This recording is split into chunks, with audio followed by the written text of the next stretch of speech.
અંબિકા તાલુકાના કાકરિયા ગામમાં વેસ્ટેજ કચરાના મુદ્દે ભારે વિવાદ। અંબિકા તાલુકાના કાકરિયા ગામમાં છેલ્લા કેટલાય સમયથી સુરત શહેરમાંથી વેસ્ટેજ કચરો લાવી તળાવમાં આવતો હોવાનો ગંભીર મુદ્દો સામે આવ્યો છે। શરૂઆતમાં આ કચરો ખાનગી માલિકીની જમીનમાં ઠાલવવામાં આવતો હતો, પરંતુ જ્યારે હદથી વધુ માત્રામાં કચરો તળાવવામાં આવ્યો ત્યારે ગામમાં રહેતા આદિવાસી સમાજ દ્વારા ભારે વિરોધ પ્રદર્શન કરવામાં આવ્યો હતો, જેના કારણે સમગ્ર વિસ્તારમાં માહોલ ગરમાયો હતો। આદિવાસી સમાજ દ્વારા જમીન માલિકને પૂછપરછ કરતા ખુલાસો થયો કે આ વેસ્ટેજ કચરો સુરત શહેરથી અંદાજે 70 કિલોમીટર દૂરથી ટ્રક મારફતે લાવવામાં આવતો હતો। ગામજનો અને આદિવાસી સમાજ દ્વારા ગંભીર સવાલો ઉઠાવવામાં આવ્યા હતા કે જો આ વેસ્ટેજ કચરાના કારણે રોગચાળો ફેલાય તો તેની જવાબદારી કોણ લેશે। આ સમગ્ર બાબતે આદિવાસી સમાજ દ્વારા મામલતદાર કચેરી ખાતે રજૂઆત કરવામાં આવી હતી। પરિસ્થિતિ વધુ ગંભીર બનતા આદિવાસી સમાજના આગેવાનો સાથે વાસદા તાલુકાના ધારાસભ્ય શ્રી અનંત પટેલ, હેમાંગીનીબેન, એડવોકેટ પરિમલ સહિતના અન્ય કાર્યકરો પણ ઘટના સ્થળે પહોંચ્યા હતા। આખરે તંત્ર દ્વારા નિર્ણય લેવાયો કે સમગ્ર કચરો એકત્ર કરી પાછો સુરત મોકલવામાં આવશે। આ મામલે ધારાસભ્ય શ્રી અનંત પટેલે કડક શબ્દોમાં ચેતવણી આપતા જણાવ્યું હતું કે જો કચરો પરત નહીં લઈ જવાય તો પોલીસ સ્ટેશનનો ઘેરાવ કરવામાં આવશે। બ્યુરો ચીફ ઇસ્માઇલ ખલીફા, સુરત। પર દાંતરડાથી વાર કરેલો એમને અસામાજિક તત્વોએ એક નાની વાતમાં એમના પર જીવલેણ હુમલો કરેલો, ત્યારે તમારે 302 કરવાની જરૂર હતી। ભાઈ તમે અમારી બેન પર કા 302 કરવાના? તમે જીવલેણ હુમલો કર્યો પછી એ પીઆઈ આદિવાસી સમાજની દુહાઈ આપતો તો મેં બી આદિવાસી છું, પણ તમે આદિવાસી છે પણ સરકારના પીઠું છે એવા અમને આદિવાસીની જરૂર નથી। જ્યારે 2 જણને પકડવાના હતા ત્યારે અમે અજયભાઈ એલાન કરેલું હતું કે તમારા પોલીસ સ્ટેશનનો ઘેરાવો કરવું।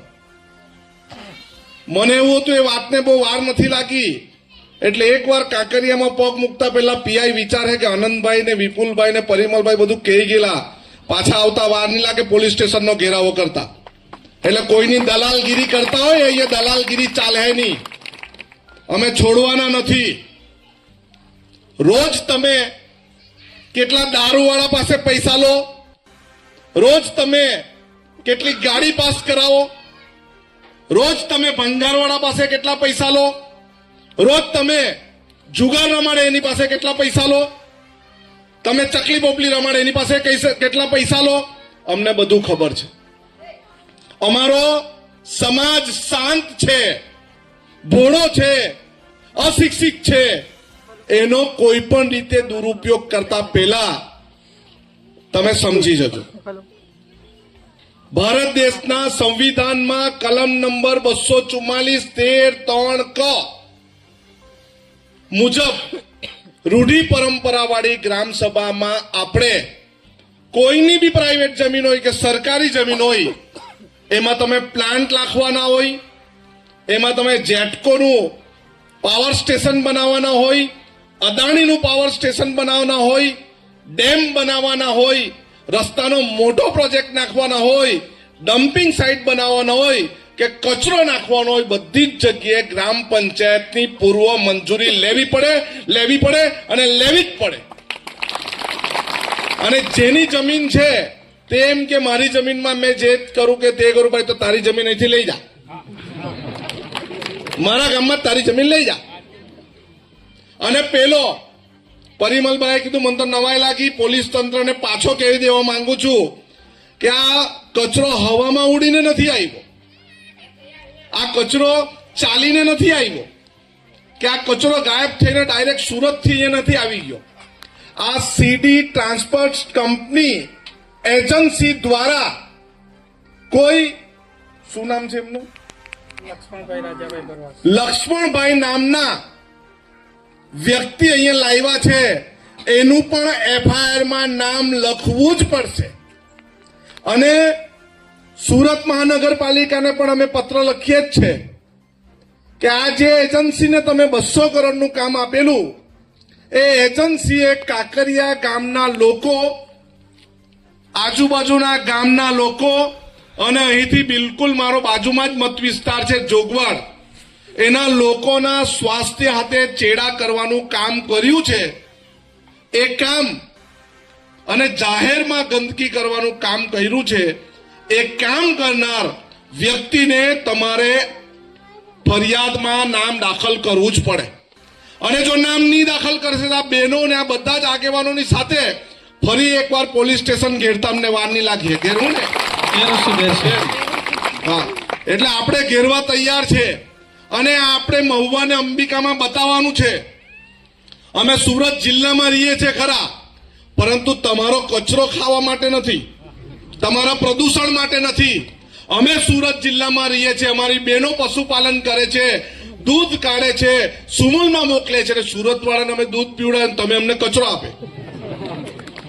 અમે તમને દૂધ આપવાનું બંધ કરી દેવું ને તો તમારી હવાર હાનની ચા બંધ થઈ જાય. પણ અમે તમને જ્યારે ધરતીનું અમૃત જેવું દૂધ આપતો હોય ને તમે અમને કચરો ખાવા માટે આપે.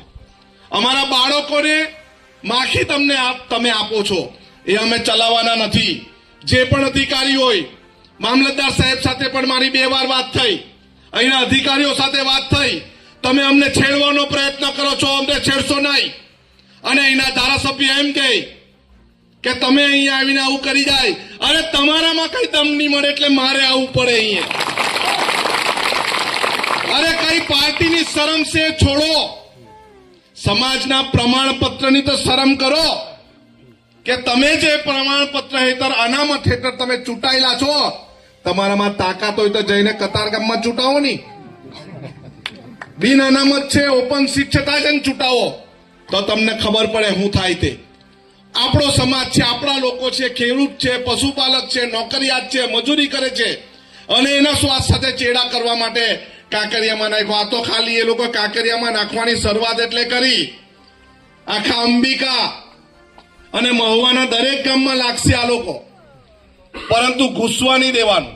અને સરપંચ સાહેબને તો કીધું જ છે, 2-3 અમારી મુલાકાત બી થઈ છે, યુવાનો સાથે બી મુલાકાત થઈ છે, દેવાંગભાઈ સાથે બી મુલાકાત, કે તમે ભારતના બંધારણના અનુસૂચિના કાયદા મુજબ અને બીજો પેસા એક્ટ 1996 ને પેસા એક્ટ 2017 મુજબની ગ્રામસભા ની પૂર્વ મંજૂરી લીધા વગર આ પોલીસ વાળા ડમ્ફર બંફર લઈ જઈ નહીં શકે. એના પર તમે કેસ કરો, આઈજી પાસે જાઓ અને એમ કેવું કે આ પીઆઈ અમારતાથી જબરજસ્તી આ વાહનો લઈ ગયા. જ્યારે નાખવા આવેલા ત્યારે તમે ક્યાં ગયેલા? જ્યારે 112 પર ફોન કરીને બોલાવ્યા ત્યારે ક્યાં ગયેલા? શું કામ ઉદ્યોગપતિઓના દલાલ બનો છો? શું કામ કચરાની એજન્સી છે એના ગુલામ બનો છો? આપણે બ્લેક લિસ્ટ માટે પણ અહીંયાથી જ જાહેર કરીએ છીએ. અને આવનારા દિવસમાં પેલા ભાઈનું નામ જો નહીં લખ્યું, જેને અહીં ડમ્પ કર્યો છે કચરો, એનું નામ જો દાખલ નહીં કર્યું તો અમે ફરી પાછા પોલીસ સ્ટેશનનો ઘેરાવો કરશું. કરશું ને? કરશું ને? હાથ ઊંચો કરીને કેવું બધા કરશું ને? અરે પાછળ બી જે આદિવાસી હોય ત્યાં ઊંચો કરો, જે ડુપ્લિકેટ આદિવાસી હોય તે ચાલો. આપણે હાચા કાફી છે, આપણને જૂઠાની જરૂર નથી. આપણે આપણું કામ